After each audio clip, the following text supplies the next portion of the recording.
The next tip I want to get into that I find is very powerful, and I think it's highly overlooked, is the menu browser.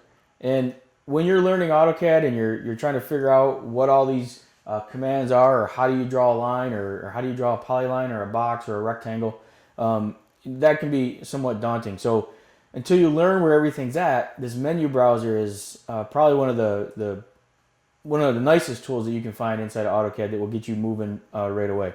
So when you go to the what we call the menu browser up in the upper corner there, and you can see that when you expand it and open it up, there's a search bar at the top. So if you start typing polyline, you can see what it's doing is it's searching and finding like matches for a polyline.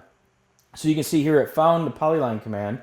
You can also see that there's a 3D polyline, there's edit polyline, there's a rectangle, a polygon, boundary, revision cloud, some other options here as well that might match up that would show you what other commands are available. So if I click on polyline right from here, it's going to start that command, and you can see on my command line it's asking me for the start location. I can start drawing that polyline in.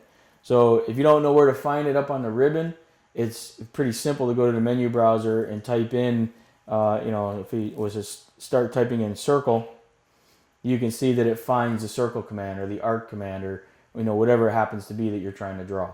So the menu browser is a great little tool to get to finding some of those commands.